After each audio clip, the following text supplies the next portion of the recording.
So ayun, inyo what's up mga kabagis, this is Jubilito TV Official at eto na naman pumuli ang isang edisyon ng ating reaction video mga kalingap at kabagis. No?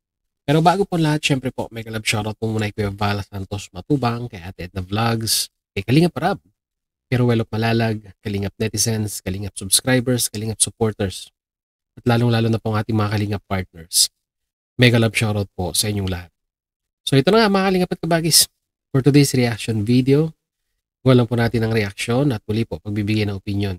Dito po sa isang live streaming ng dating supporters, dating sabihin na nating tumutulong sa programa ng Kalingap, then eventually nagkaroon po ng issue regarding po dito sa usapin sa sponsorship ng pabahay kay Rina. Huwag na po nating iligaw ang ating mga viewers. Ang tinutukoy ko po, mga kalingap at kabagis, ay ito pong si Ma'am Rowie Name. No? Mega love shoutout sa iyo, Ma'am Rowie Name. Re-reactionan ko lang yung isang naging live streaming mo patungkol sa paghahanap no, ng isang bagay na di umano ay hindi daw po naibalik kay Rina dito po sa naging turnover sa kanyang nanay or kay Nanay Melanie, no? So, ito na nga, mga kalingap at kabagis, no? Panoorin po muna natin yung video na yon ni Ma'am Rowie Name. Then, saka po natin gagawa ng reaction video, mga kalingap at kabagis. So, ito po yun. Panoorin po natin. Si Reyna, ito pong ano na to ay binabawi po tong alahas na to. Nasaan na kaya yung alahas na yan? Binabawi po yan ng sponsor. Binabawi po ng sponsor ang alahas na ganito po, panawagan. Ayan. Sana po daw ay ibigay kay Mama Melanie yung kwintas na ito kasi binigay po ng sponsor. Hindi ko po alam kung gaano kadami po ang mga alahas pero ito po ay tunay na pagmamahal ng isang sponsor dahil heart shape. Mama Bibigin, hay po, wag na tayo maniwala sa chismis, basta focus na lang tayo kay Reyna. Basta sulit na lang tayo, magkaisa ang mga sulit, yan. Naghatid nga lang ng chismis, wala na kasing viewers, sabi ni Ma'am Almera. Kaagapay Jerry Vlog, love you, ayan. Please support each other po, lalong-lalo na sa mga ating mga solid individual vloggers natin yan ha. Kaagapay Grace, syempre, Kaagapay Jerry Vlog, lahat ng kaagapay po mga kasisi ko. Ang kwintas, mahiwagang kwintas po ay sana po ay maibigay daw po kay Reyna to at nananawagan po talaga na sana po ay maibigay nga kay Reyna. May balik kay Reyna, ayan. Siguro hindi naman po na turnover lahat, kaya pag-uusapan po siguro. At ayun nasa na si baby girl natin. So yun, mga kalingap at kabagis, no? Napakalinaw naman na di umano, base dito sa live ni Ma'am Rowie Name, ay may alahas na hindi po naibalik or sabihin na nating hindi na isama sa inventaryo ng mga bagay-bagay na i-turn over dito po kay Nanay Melanie at ang pinag-uusapan po dito mga kalingap at kabagis ay alahas. Ang pinagtataka ko lang mga kalingap at kabagis no, ay bakit kay Rowie Name ipinaabot ang kanyang concern regarding po dito sa ibinigay niyang alahas para dun po sa bata, no? Para dun po kay Rina. Bakit hindi niya kinausap yung individual na kanyang pinagbigayan, kung sino man sa mga kalingap partners ang kanyang kausap regarding dyan sa kon na yan, alahas na yan, ay dapat dun po siya nakipag-ugnayan. Di po ba mga kalingap at kabagis? Tama po ba ako? Kasi, bakit kay Rowie Name? Hindi ko alam. Miyembro ba ni Kwanto? Miyembro ba ng grupo ni Rowie Name itong individual na ito na nagbigay ng alahas kay Rina? Kasi parang ang lumalabas ay hindi po na i-turn over lahat ng mga gamit, mga personal belongings ni Rina nung siya po ay ibinalik na kay Nanay Melanie. Kasi ganyan Napakalinaw naman po, no? Ganyan po yung lumalabas. Ngayon, dapat pinangalanan niya. Yun lang naman eh. Total, doon na siya naglabas ng kanyang hinaing kay Ma'am Rowie name, ay dapat pinangalanan niya na po kung sino po yung sponsor na yon. At kung sakasakali mang hindi aware, sino ba nag-alaga kay Rina? Si Roda, di ba? Kung hindi aware si Roda dito sa mga sinasabing alahas na hindi na ibalik, at least kilala niya kung sino yung kokontakin niya at magpaliwanag kung nasaan nga ba talaga or may katotohanan ba talagang may na-receive na alahas itong si Ma'am Roda na supposed to be dapat kay Rina, di ba?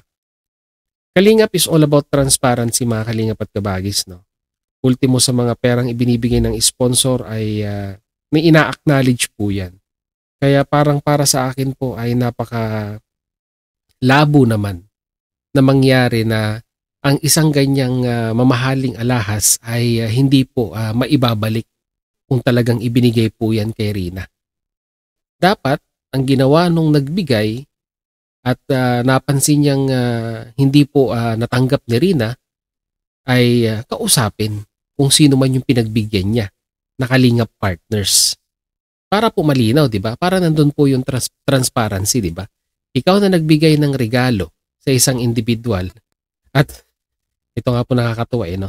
Gusto mong bawiin yung regalong yun ay pangalanan mo kung sino yung pinagbigyan mo, di ba? Para at least may identify at may address doon sa individual na yon na itong bagay na ito ay hindi nakarating doon sa dapat pagbigyan.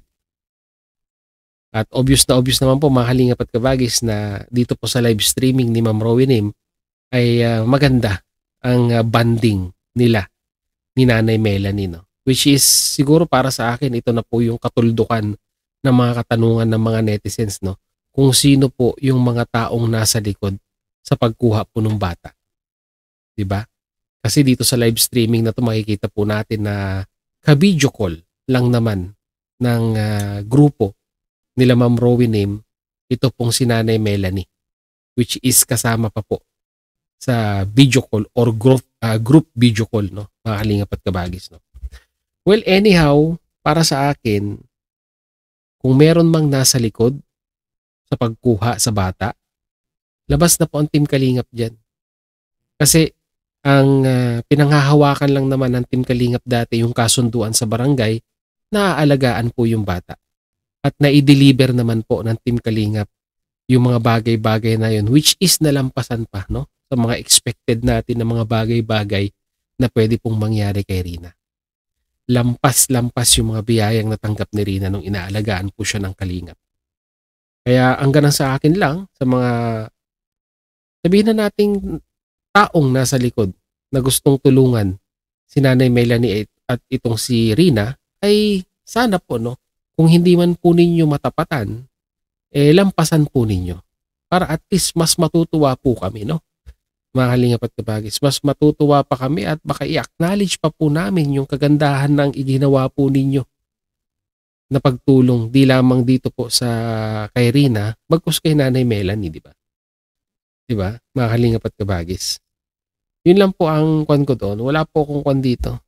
Wala po tayong masamang tinapay dito at hindi naman po natin kwan ugaling siraan yung mga individual na nasa likod ni Nanay Melanie. Although hindi niya po inaamin, pero napaka-obvious naman po, di ba? Mga kalingap at kabagis na talagang ang isa sa mga community ni Rina ay medyo close ito pong si Nanay Melanie. At pag sinabi po nating community ni Rina, ay ito pong community po, no, ni Rowie Nim, no? Yung Rina's Best Team Ever ba yun? Mga kalingap at kabagis. Na kung saan ay napaka-obvious naman po na nakikitaan at may mga individual na nakakapagpadala ng mga screenshot ng kanilang mga video call dito po sa mga kapwa po natin reactors, no? Kung sa akin lang, wala naman pong problema kung aaminin, di po ba? Mga kalingap at kabagis. Aminin lang. Wala pong issue yan, di ba? At least mas malilinawan ang katanungan ng mga sumusuporta kay Rina na kung saan ay sino ba talaga yung mga taong nasa likod dito po sa nanay ni Melanie at sa pagkuha dito po sa ating Princess Rina na ngayon po ay nasa kustodiya na po, no? ng nanay Melanie po. So yun, mag-comment po kayo mga kalingap at kabagis. Ang tanong ko po dito, marapat bang sa ibang tao ilabas ang iyong concern at hindi dun sa dapat mong pagtanungan katulad ni Roda Mix Vlog, or sa ibang individual kailangang ilabas yung inyong issue? Kanino po dapat mga kalingap at kabagis? Ilagay nyo po yan sa ating comment section, pag-usapan po natin yan. So yun mga kalingap at kabagis, yun na lamang po ang ating reaction video for today. Muli maraming salamat dahil sa dulo po ng ating reaction video ngayong araw na ito ay nasamahan nyo po muli si Jubilito TV Official. At muli po, nagpapaalala po ang inyong host. Sa mga hindi pa po nakasubscribe sa channel ko, yung Val Santos Matubang at Edna Vlogs Kalingap Rab, Roel of Malalag, no? Suportahan po natin ang kanilang mga YouTube channel. Sama nyo na rin po, Jubilito TV Official, pag hindi pa po na kayo nakasubscribe. At pag nagustuhan nyo po ang ating reaction video for today, paki-like and share na rin po mga kalingap at kabagis. So yun, hanggang dito lang. Once again, this is Jubilito TV Official. Proud member po ng team ko sa Tangkarepa Year 2024. As I always say mga kalingap at kabagis, peace, God first. God bless po. Bye!